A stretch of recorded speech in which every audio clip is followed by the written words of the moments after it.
bonsoir. Petit préambule, en fait, le titre, c'est assurer l'adhésion et la motivation de vos équipes. Pour moi, c'est important en fait d'aborder ce sujet-là avec vous parce que autant on peut avoir des choses qui fonctionnent bien quand les gens adhèrent, quand les gens sont motivés, autant c'est facile en fait de rater la relation et d'avoir après des gens qui n'adhèrent pas ou qui ne sont pas motivés, et là ça devient lourd et ça coûte cher. Voilà. C'est juste pour poser le cadre de l'intérêt en fait, de cette question à traiter ensemble. Parce que ça, il faut que je clique. Voilà.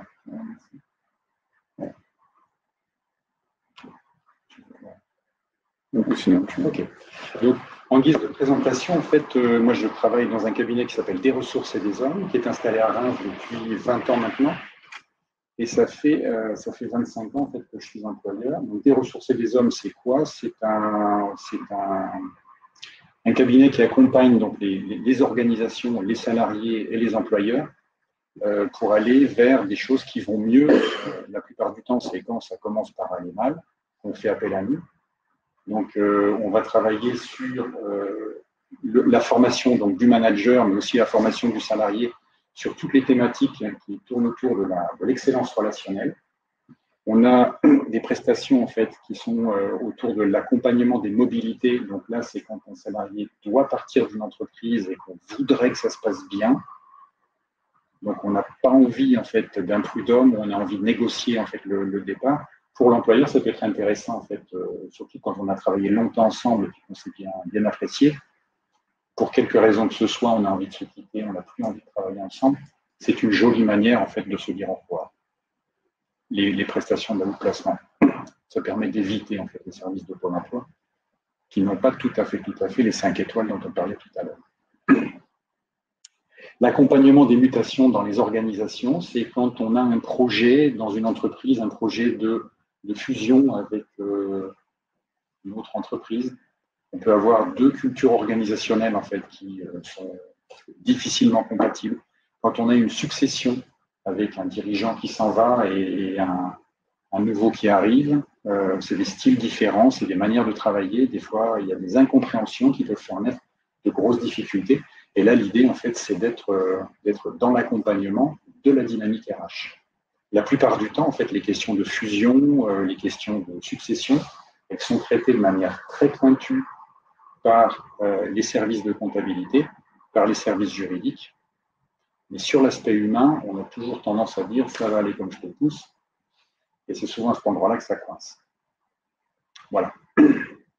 Et puis, une autre casquette, on est deux au sein du cabinet à être des intervenants en prévention des risques professionnels. Donc, on a beaucoup parlé du Covid, qui est un risque sanitaire. Nous, on intervient sur les risques psychosociaux. Ça veut dire le conflit interpersonnel, ça veut dire le risque de harcèlement moral, ça veut dire le stress, le burn-out, enfin, tous ces mots-là qui souvent sont considérés comme des gros mots. Il est possible en fait d'apposer dessus un traitement un peu simple et efficace en fait, pour éviter de rencontrer le risque, pour soigner le problème quand il commence à s'exprimer. Enfin, là, on a 3 niveaux d'intervention, primaire, secondaire, tertiaire. Donc, ça, je ne vais pas vous faire l'article. Si vous avez un document unique d'évaluation des risques, normalement, vous savez en fait, qu'il peut y avoir des petites lignes qui concernent le risque psychosocial. Ça va, ça ? 3 points en fait, sur le thème d'assurer l'adhésion et la motivation de vos équipes. Le premier point, c'est donner envie. Donner envie. Donc, on a vu tout à l'heure, on a vu un petit quelque chose autour de la manière avec laquelle on va recruter. On va voir en fait ce qui peut donner envie à un salarié de venir dans votre exploitation. La deuxième chose, c'est créer l'alliance. Créer l'alliance, en fait, c'est j'arrive avec des besoins en tant qu'employeur, le salarié arrive avec un besoin, c'est de faire bouillir sa marmite, et comment on peut se rencontrer sur quelque chose de commun. Donc ça, c'est un deuxième thème qui, à mon avis, me semble à moi intéressant d'aborder avec vous. Et puis, le troisième thème, c'est favoriser favoriser l'adhésion et l'engagement. Avoir quelqu'un d'engagé dans le travail, on lui demande de faire quelque chose et il le fait spontanément. Avoir quelqu'un de non engagé dans le travail, on lui demande de faire et on va voir qu'il traîne des pieds ou qu'il remet à deux mains ou en gros, qu'il ne fait pas. Donc, si vous avez déjà eu des salariés qui ne faisaient pas spontanément ce que vous leur demandiez, vous êtes dans un cas de figure qui s'appelle du désengagement. Il y a eu en 2013 une étude qui a été faite par un institut de sondage qui s'appelle Gallup au niveau mondial, donc sur un nombre qui dépasse le million de personnes sondées, donc c'est vraiment du gros sondage bien lourd, et qui racontait que globalement, on a 13% de la population salariée qui est engagée. On a 13%. Donc, en gros, c'est 1 sur 10. Quoi. Et en France, c'est 9%. On a un chiffre qui tourne aux environs de 60-70% de personnes qui sont désengagées, donc qui ne croient plus en ce qu'ils font, qui ne croient plus en la boîte, qui pensent à autre chose. Et puis, le petit pourcentage qui reste, une petite vingtaine de pourcents, eux, ils sont activement désengagés. C'est-à-dire qu'eux, ils vont aller asticoter, les engager encore pour les démobiliser. Vous voyez? Donc, pareil, si vous avez eu dans vos équipes des gens qui étaient activement désengagés, ça s'appelle des emmerdeurs. Donc, non, pas forcément, en fait. C'est pas forcément syndical, mais des fois, ça peut. Voilà, ça c'est en guise de préambule. Pour donner envie, moi je vous propose de réfléchir votre organisation de travail, votre entreprise, à travers la marque employeur. Qu'est-ce que c'est que la marque employeur? C'est tout le monde connaît Danone, BMW, tout le monde connaît en fait ces marques-là. Et quand on dit le nom d'une marque commerciale, on a en même temps un certain nombre d'adjectifs qualificatifs qui nous arrivent spontanément à l'esprit. Hein, une marque de voiture allemande, on se dit, bah, ça c'est du solide, c'est du sérieux, ça va faire des kilomètres, ou c'est du confort, ou alors c'est un peu raide en fait sur les amortisseurs, enfin, chacun selon son expérience. Mais on a quelque chose en fait de commun, de collectif, qui va être appelé dès que le nom de la marque est prononcé. La marque employeur, c'est la même chose, mais c'est à destination du salarié. Donc, la marque commerciale, c'est à destination du consommateur. La marque employeur, c'est à destination du salarié. Qu'est-ce que les gens qui sont passés par chez vous savent? Donc là, c'était les 5 petites étoiles possibles. Qu'est-ce qu'ils savent, en fait, de ce que représente votre entreprise? Qu'est-ce qu'ils racontent? Vous voyez un peu le topo? Il y a des choses qui sont à réfléchir là. Alors, sur la thématique du recrutement de vendangeurs, il y a des items qui peuvent être pertinents et d'autres qui ne le sont pas du tout. Mais par exemple, la culture d'entreprise. Est-ce qu'on se marre en fait quand on fait les vendanges? Est-ce que c'est un endroit qui est convivial? Est-ce que c'est sympathique? Est-ce qu'on est bien nourri? Dans des barquettes en plastique. Là, il va y avoir des choses à travailler en fait, parce que forcément, ça ne va pas être super agréable. Si on mange dans sa voiture, dans une barquette en plastique, c'est carrément le niveau zéro en fait de la convivialité. S'il fait beau, on peut pique-niquer, oui, avec un masque. Assis sur sa pièce retournée, un cercle, ça peut être plus convivial que chacun dans sa voiture. Ouais. Alors, si je reprends la présentation qui a été faite tout à l'heure sur mission, quand il va s'agir de présenter à l'intérieur votre exploitation, c'est intéressant que vous ayez fait un petit travail de réflexion préalable pour pouvoir présenter ce qui vous semble à vous être important. Vous voyez, toutes les caractéristiques qui font que votre exploitation n'est pas la même que celle du voisin, que vous y avez mis un petit bout de vous-même dedans, et que vous avez envie de rencontrer des gens qui vont apprécier en fait le petit bout de vous-même que vous avez mis dedans. Vous voyez le sujet?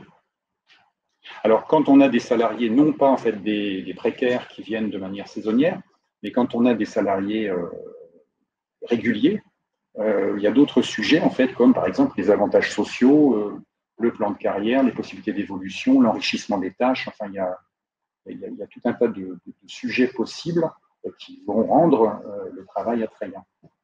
Voilà, ça c'est pour donner envie. Et alors des fois, ben, on peut donner envie, puis dans la description, en fait, si on rate son coup, la photo n'est pas jolie, le texte n'est pas soigné, et ben, on passe à côté et on ne donne pas envie du tout, hein, ou on donne envie d'aller voir ailleurs. Donc il y a un petit boulot qui est à faire à cet endroit-là pour que ça fonctionne bien. C'est OK cette idée?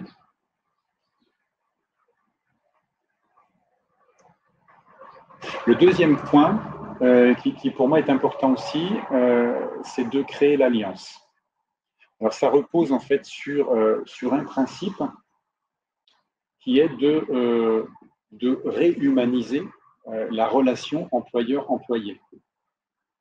Et plus vous allez l'humaniser ou la réhumaniser, et plus vous allez éviter tous les risques de revendication, d'insatisfaction, vous parliez de syndicalisme tout à l'heure, c'est d'opposition. Vous voyez, si on est ensemble, on ne peut pas être contre. Et si on n'est pas ensemble, c'est possible d'être contre. Et ça commence par une chose, en fait, ça commence par reconnaître l'autre, aller le découvrir, faire sa connaissance. Alors, même si vous avez utilisé le service informatique en 2 minutes, moi je vous invite, juste au moment où physiquement on se rencontre vraiment, je vous invite en fait à investir la relation pour que la personne sente que si vous n'avez pas pu lui serrer la main à cause du Covid, vous avez quand même, à un moment donné, dans vos yeux, regardé ses yeux. Vous voyez? Là, je vous invite à repenser à Le Petit Prince de Saint-Exupéry. Tout le monde voit Le Petit Prince de Saint-Exupéry? Normalement, on a lu ça quand on était jeune. Et dans Le Petit Prince de Saint-Exupéry, à un moment donné, le Petit Prince, il va rencontrer le renard. Vous revoyez le... Non. Et le Petit Prince, il voudrait être copain avec le renard. Et le renard, il dit, attends, c'est pas si simple. On ne peut pas être copain. Pour qu'on soit copain, en fait, il faut d'abord que tu m'apprivoises. Et le Petit Prince, il dit, ben, c'est OK, j'ai qu'à t'apprivoiser, on fait ça tout de suite. Et le renard, il dit, non, c'est pas si simple. Pour m'apprivoiser, en fait, il faut que tu saches que tu engages ta responsabilité. Et je ne suis plus un renard, je suis ton renard. Et on devient responsable l'un de l'autre. Je suis responsable de toi et tu es responsable de moi. La rencontre, en fait, c'est ça. C'est rencontrer l'autre vraiment, et puis, mais c'est quelque chose qu'on dit dans les yeux, c'est pas quelque chose qu'on écrit sur un papier. C'est pas du contrat de travail, c'est autre chose. Tu comptes pour moi. Alors, je vais prendre soin de toi. C'est ce qu'on fait avec, là par contre, le code du travail, le document unique d'évaluation des risques. J'ai pris l'engagement, ça je le fais de manière un peu formelle, mais il y a quelque chose d'autre en fait qui est important et qui s'appelle la relation. Rencontrer l'autre. Ça marche ça? Il faut lire ou relire Le Petit Prince. Tout est dedans. Le deuxième point là, c'est de définir donc un objectif partagé. C'est-à-dire que chacun, le salarié et l'employeur, arrive avec son propre objectif.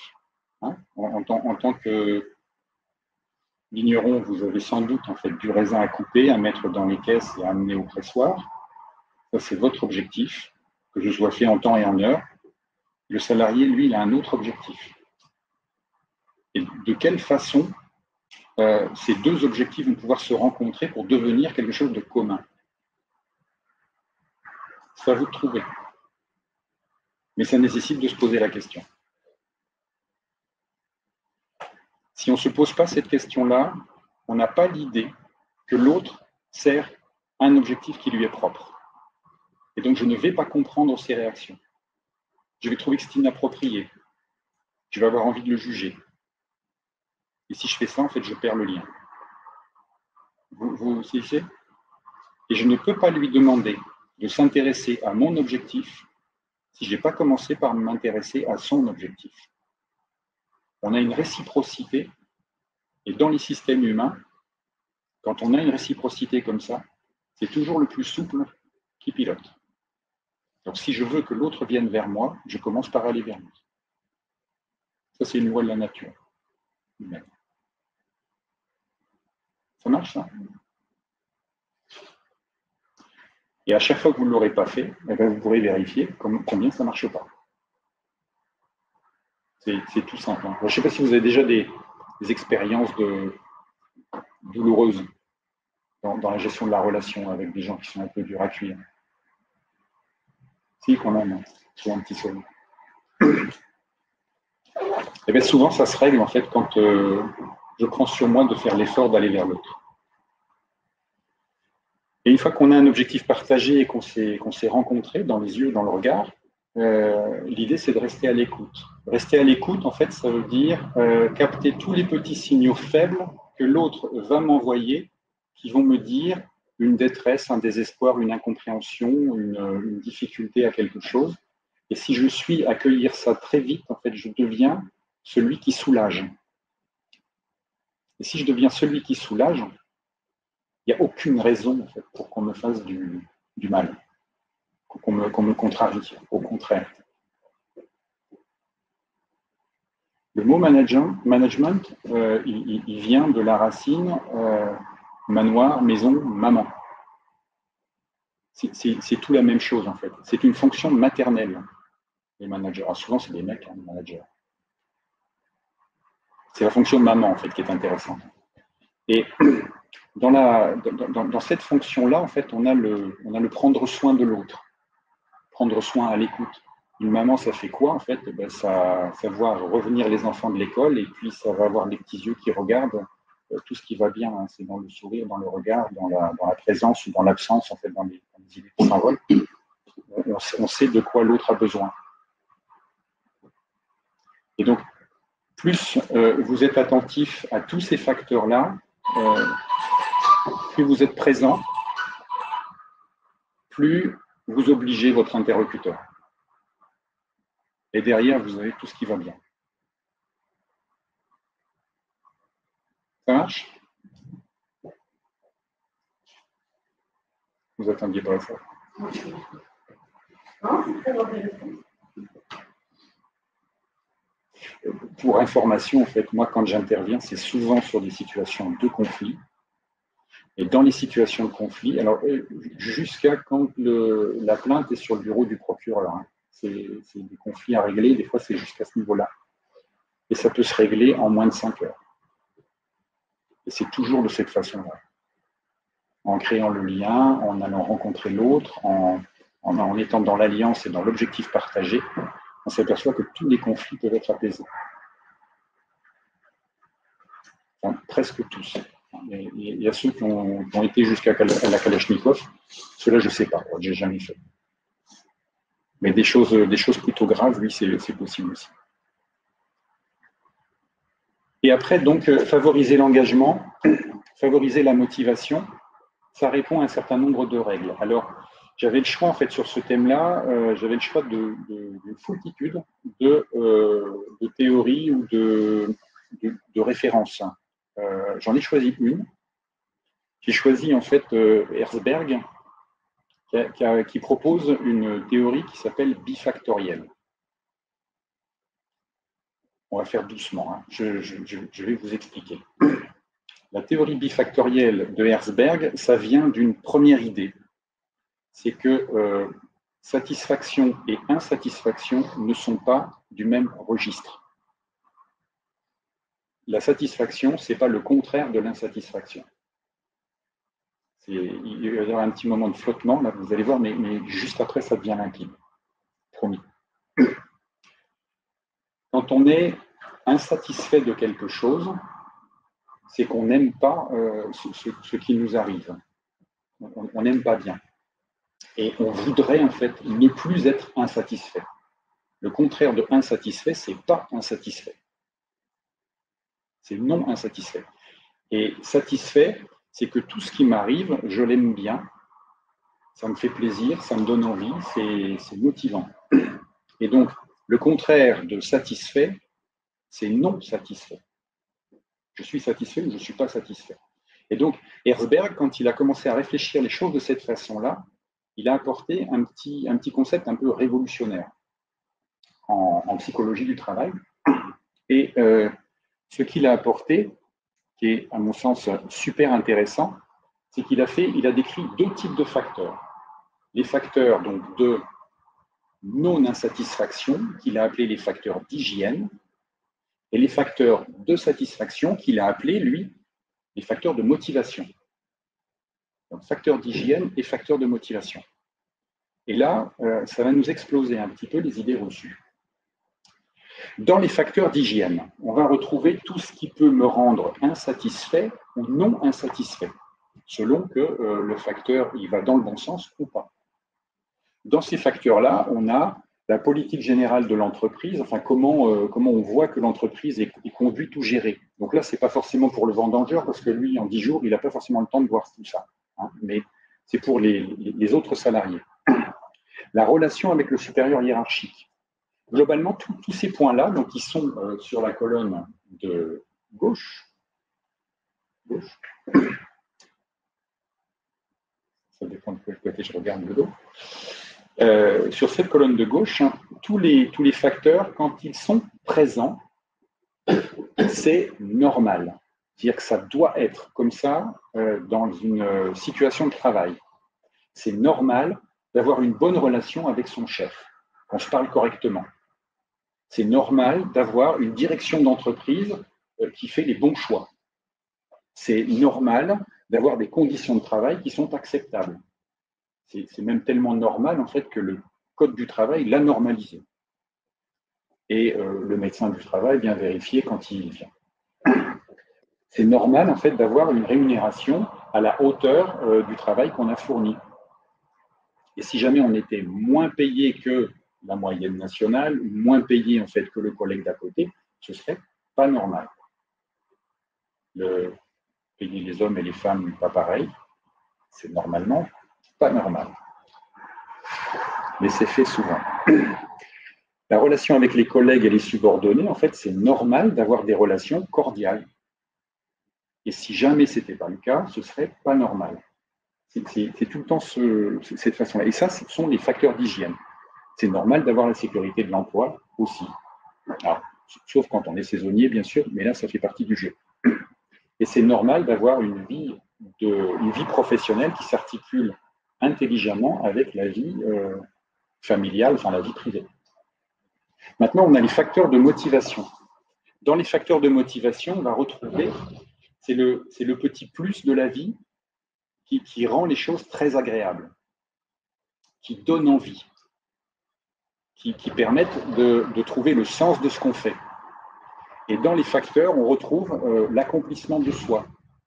Je fais quelque chose en fait, qui me donne le sentiment de grandir. J'ai réussi, par exemple, j'ai réussi un challenge et ça fait de moi, ça me fait me sentir quelqu'un de bien. Vous voyez? Ça, ce sont des facteurs de motivation. On est venu me voir à la fin de la journée et on m'a dit bravo, en fait, ce que tu as fait, c'est super. Tu as fait ça. Comme ça. Je sens en fait qu'on m'a confié des responsabilités supplémentaires. Ça aussi, en fait, c'est du facteur de motivation. Quand c'est là, c'est un plus. C'est un vrai truc important. La possibilité d'avoir des promotions, du développement personnel, de sentir en fait que... Enfin, c'est vraiment l'idée de... Quand je suis au travail, je grandis. Ça marche? Et donc, si on prend cette théorie bifactorielle et qu'on regarde sous forme d'un petit tableau où on croise les facteurs d'hygiène d'un côté, les facteurs de motivation de l'autre, on va avoir 4 secteurs et bien évidemment, en fait, si on a carton plein avec les facteurs d'hygiène plus carton plein avec les facteurs de motivation, on est dans le vert, en fait, là, ça roule. C'est-à-dire que là, vous avez des salariés qui sont corrects en termes de confort et qui sont heureux en termes de réalisation de soi et d'accomplissement. Là, vous demandez un service, il est fait dans la minute. Jamais, en fait, il y a un truc en retard. C'est pas possible. Il y a un petit boulot qui reste à faire, on a dépassé les horaires, et ben on termine quand même avant de partir. Vous voyez? Quand on a dans une entreprise ces facteurs-là qui sont installés, on ne se pose jamais la question de savoir si on va réussir à atteindre ces objectifs ou pas. Ils sont atteints par tout le monde. Il n'y a personne en fait qui reste sur le bord du chemin. Ça pourrait être un idéal en fait en entreprise d'avoir ça. Maintenant, il se peut qu'on ait dans les facteurs d'hygiène des conditions de travail qui ne sont pas aussi faciles que ça. Donc, dans ce cas-là, en fait, on va se retrouver dans le coin inférieur droit. Les facteurs d'hygiène, on n'a pas forcément la capacité de rémunérer correctement les gens, on n'a pas les conditions de travail avec tout le confort qu'on voudrait. De temps en temps, en fait, on va s'engueuler un peu parce que le boulot n'a pas été si facile dans la journée. Enfin, il y a des choses comme ça qui ne sont pas géniales. Mais tout ce qu'on fait, ça a du sens. Et le salarié, en fait, il partage les objectifs de l'employeur. On est tous ensemble, en fait, au service de la même mission. Et bien, c'est orange et ça marche quand même. C'est un peu plus dur. Il y a des choses qui sont à digérer là-dedans, mais ça marche quand même. Ça marchera aussi, en fait, si les facteurs d'hygiène sont respectés. Donc, on est correctement rémunéré, on est courtois les uns avec les autres, on est en sécurité physique, on est en sécurité de l'emploi. Mais globalement, ce qu'on fait, ça n'a pas super du sens. Je ne vois pas très bien où le patron nous emmène. C'est pas net comme truc. Je ne suis pas en épanouissement. C'est un petit peu la routine dans le boulot, mais je vais quand même faire le boulot. Vous voyez? C'est pas génial, mais ça passe en fait, le feu, il reste orange. Maintenant, là où on est dans le rouge, c'est quand les facteurs d'hygiène ne sont pas là, c'est-à-dire qu'il n'y a aucune raison pour que le salarié soit en confort et qu'on y rajoute en fait une absence de sens. Là, dans ce cas-là, on va avoir de la revendication, de l'insatisfaction, du commentaire. On va avoir des critiques qui vont fuser. Vous faites une petite réunion avec tout le monde et vous avez forcément des gens qui disent « c'est pas d'accord, ça va pas marcher, c'est n'importe quoi, toujours pareil avec lui ». Vous avez déjà entendu? On a tous déjà entendu des choses comme ça. Et bien, c'est qu'il manque quelque chose. Moi, quand j'interviens dans des entreprises, c'est souvent, je vous disais tout à l'heure, c'est qu'il y a des choses qui frottent ou qui coincent. Quand ça frotte et que ça coince, le réflexe qu'on a, c'est de dire le problème, c'est l'autre. C'est souvent comme ça qu'on pense. C'est rassurant, en fait. C'est pas moi, c'est l'autre. Moi, je vous invite à aller regarder le petit quelque chose en fait qu'on a oublié de mettre, le comment on n'a pas été attentif, le comment on n'a pas entendu le besoin, et puis de se dire ah tiens, si j'avais servi en fait le besoin de l'autre quand il l'a exprimé de cette façon, bien sûr il l'a exprimé de manière maladroite, mais et quand il l'a exprimé, il a dit quelque chose d'important, et je m'aperçois en fait que si je le sers, et bien ce qui paraissait compliqué ou impossible à réaliser, ça devient moins compliqué et plus accessible. Vous voyez le topo? Et donc, ça nous amène, ça, à faire des petites préconisations pour limiter l'insatisfaction et pour favoriser, en fait, la satisfaction de l'autre côté. Donc, limiter l'insatisfaction, c'est favoriser la cohésion du groupe, renforcer le lien dans l'équipe. C'est tout ce qui va être du registre du jeu, par exemple, ou du fonctionner ensemble, qui va donner envie. Alors, à l'intérieur d'un moment de vendange, vous allez avoir plein de possibilités d'organiser des petits challenges, des jeux d'équipe, des choses comme ça, là, en gardant les distances, hein, mais il doit y avoir des choses qui sont à faire. Orchestrer adéquatement les talents et les besoins, mettre les personnes qui ont des compétences en face des choses qui sont à faire avec un niveau de complexité en correspondance. Il y a plein de choses intéressantes là. Instaurer un climat de confiance, ça c'est important. C'est dans la sécurité, les gens sont intelligents. Dans la peur, vous avez affaire à des abrutis. C'est clair, c'est simple. Quand vous avez quelqu'un qui a peur, il se comporte toujours de manière inappropriée.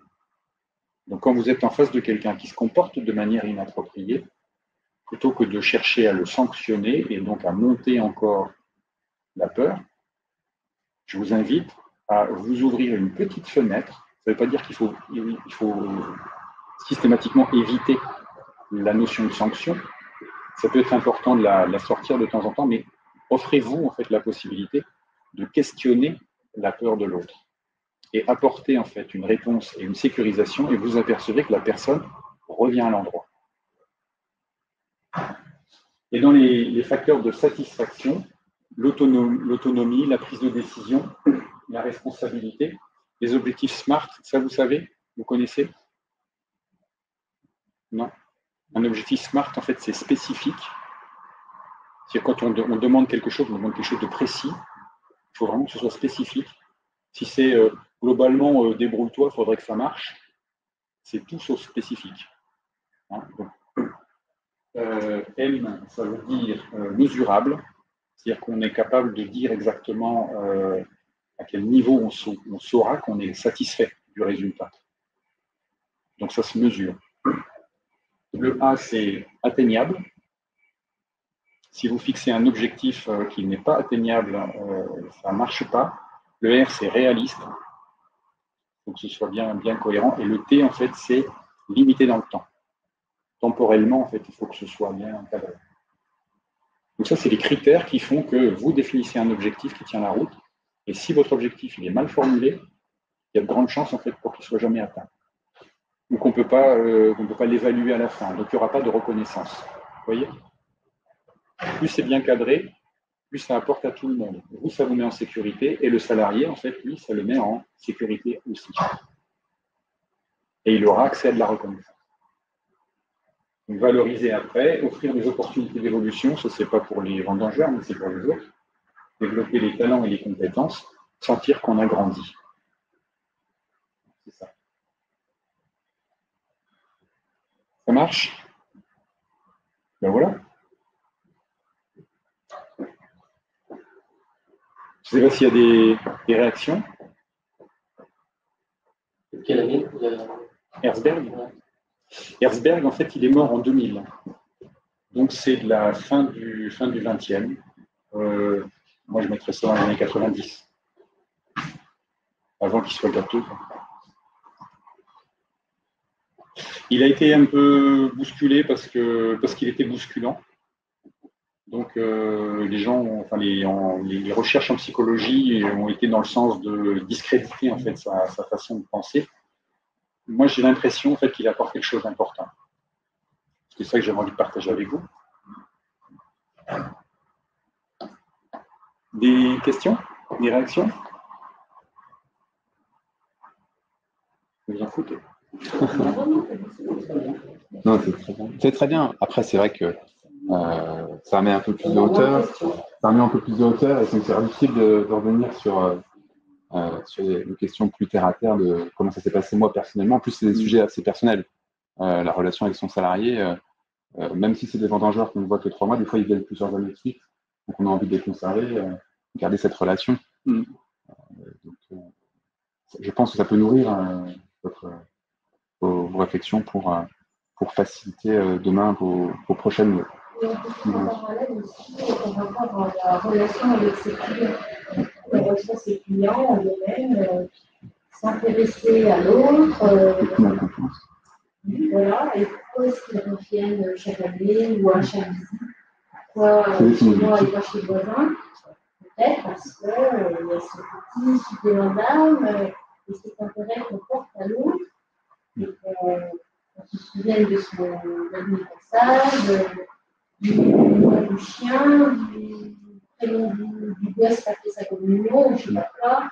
Et ça, c'est toujours très très bienvenu et les clients sont ravis qu'on se souvienne d'eux et qu'on s'intéresse à eux. Ils sont touchés.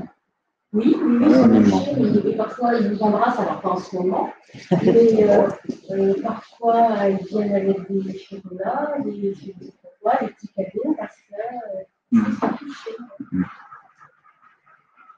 C'est ça, en fait, on a besoin de se toucher dans cette période encore plus. Il y avait une petite vidéo qui a circulé sur Internet, là, j'ai vu ça il n'y a pas très longtemps. C'est deux enfants qui ont 6-7 ans à peu près, ils sont mis l'un en face de l'autre, et puis les parents leur demandent de se tourner pour se regarder, ils sont face à face, et après ils leur disent, mais allez-y, là vous allez pouvoir vous prendre dans les bras. Alors, je crois que c'est des cousins, quelque chose comme ça. Ils se prennent dans les bras, et au début, en fait, ils font ça en rigolant, parce que c'est un peu drôle, et en quelques secondes, mais peut-être moins de 10 secondes, on sent qu'il y a une émotion qui monte comme ça, ils fondent en larmes. C'est trop fort, quoi. C'est quelque chose. Enfin, je pense que ça nous manque énormément. Alors, il faudrait qu'on se mette un film plastique, qu'on se fasse des câlins quand même. Je peux prévoir l'animation la prochaine fois, si vous voulez. C'était pas prévu. Voilà. Merci beaucoup.